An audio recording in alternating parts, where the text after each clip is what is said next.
ಕಿಚ್ಚ ಸುದೀಪ್ ಅವರು ಅಶ್ವಿನಿ ಅವರಿಗೆ ಸರಿಯಾಗಿ ತೆಗೆದುಕೊಂಡಿದ್ದಾರೆ, ತರಾಟೆಗೆ ತೆಗೆದುಕೊಂಡಿದ್ದಾರೆ. ಜೊತೆಗೆ ಅಶ್ವಿನಿ ಅವರಿಗೆ ಮಾತ್ರವಲ್ಲದೆ ಎಲ್ಲರಿಗೂ ಕೂಡ ಅಷ್ಟೇ ಕ್ಲಾಸ್ ತಗೊಂಡಿದ್ದಾರೆ. ಜೊತೆಗೆ ಆಡಿಯೋವನ್ನು ಸಹ ಪ್ಲೇ ಮಾಡ್ತಾರೆ, ಕೆಟ್ಟ ಪದಗಳು ಮತ್ತೆ ಪದ ಬಳಕೆ ಮಾಡಿರುವಂತಹ ಒಂದು ವಿಚಾರವಾಗಿ. ಸೊ ಅಶ್ವಿನಿ ಅವರು ಸಮರ್ಥನೆ ಮಾಡ್ಕೋತಿರ್ತಾರೆ.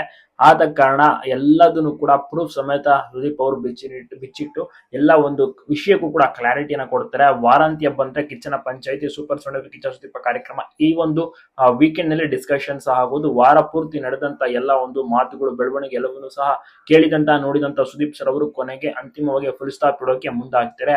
ಅಶ್ವಿನಿ ಅವರು ಯಾವ ರೀತಿ ಏಕವಚನದಲ್ಲಿ ಮಾತನಾಡಿದ್ರು, ಬೇರೆಯವರು ಯಾವ ರೀತಿ ಏಕವಚನದಲ್ಲಿ ಮಾತನಾಡಿದ್ರು, ಜಗಳ ವಿಷಯ ಎಲ್ಲವನ್ನೂ ಕೂಡ ಮಾತನಾಡುತ್ತಾ ನೀವು ಗೌರವ ಕೊಟ್ರೆ ಮಾತ್ರ ಗೌರವ ಎಲ್ಲಾ ಕಡೆಯಿಂದ ಸಿಗೋದು. ನೀವೊಬ್ಬರೇ ಸಾಧನೆ ಮಾಡಿರೋದು, ಬೇರೆಯವರು ಯಾರು ಸಾಧನೆ ಮಾಡಿಲ್ವಾ, ನೀವು ಫಸ್ಟ್ ಗೌರವ ಕೊಡಿ, ಆಗ ಅವರು ಕೂಡ ಗೌರವ ಕೊಡ್ತಾರೆ. ನೀವು ಯಾವ ರೀತಿ ಮಾತನಾಡುತ್ತೀರೋ, ನೀವು ಯಾವ ರೀತಿ ಗೌರವಯುತವಾಗಿ ನಡ್ಕೋತೀರೋ ಅಲ್ಲಿಂದನೂ ಕೂಡ ಅದೇ ರಿವರ್ಸ್ ಆಗುವಂತದ್ದು. ಸೊ ಹೀಗಾಗಿ ಯಾರ್ಯಾರೆಲ್ಲ ತಪ್ಪು ಮಾಡಿದ್ದೀರಾ ಇನ್ಮೇಲೆ ಆ ರೀತಿ ಎಲ್ಲ ಮಾಡಕ್ ಹೋಗ್ಬಿಡಿ. ಕರೆಕ್ಟ್ ಆಗಿ ಆಟ ಆಡ್ಕೊಂಡು ಹೋಗಿ ಅಷ್ಟೇ. ಅದು ಬಿಟ್ಟು ಮಾತನಾಡಿದ್ರೆ ಏನು ಪ್ರಯೋಜನ ಇಲ್ಲ, ಉಪವಾಸ ಮಾಡಿದ್ರೆ ಏನು ಪ್ರಯೋಜನ ಇಲ್ಲ.